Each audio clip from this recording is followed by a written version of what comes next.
تصريح احمد اسامه كركب الدنيا خالص في 100 عقبه. انا مش فاهم يا جماعه انتوا ليه زعلانين من التصريح بتاع احمد اسامه ده كده. اسمع معايا التصريح ده وقول لي ايه ممكن يزعل الزملكاويه فيه. لو الزمالك عايز يركز على بطوله الكاس، بطوله السوبر، بطوله الكونفدراليه، ثالث الدوري، ويكون واضح مع جماهيره ان ده التارجت بتاعنا يا جماعه. لو دخلت الزمالك في منافسه مع اهلي وبيراميدز، انت كده خليت طموحاتك اكبر من امكانياتك.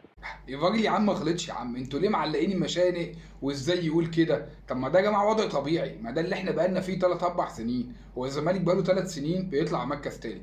الزمالك بيحب البطولات اللي من ماتش واحد، كاس، حتى الكونفدراليه بقيتوا تطلعوا من ستولومبوش ومن كلوتات الكيني والبط الاثيوبي، وبتطلعوا كده من فرق ما انزل الله بها من سلطان.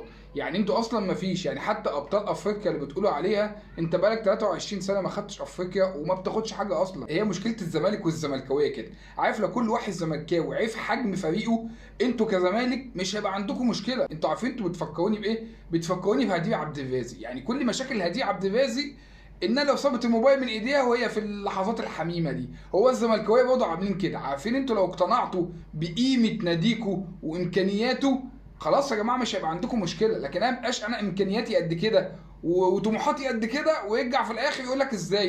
يا جماعه ده وضع طبيعي يا جماعه، ده يا جماعه الوضع اللي احنا طلعنا لقينا نفسنا عليه، دي حقيقه. ما تحاولش انت بقى تغيرها باحنا القرود، احنا الزمالك، احنا الضحك، احنا الكوميديا. يا جماعه هو ده الوضع الطبيعي بتاع الدوري المصري وبتاع الكوره في مصر. فكلامك الكتير وفيديوهاتك الكتير دي مش هتغير حاجه، ده واقع انتوا عايشينه. عيشوه بقى يا جدعان وما توجعوش دماغنا بقى.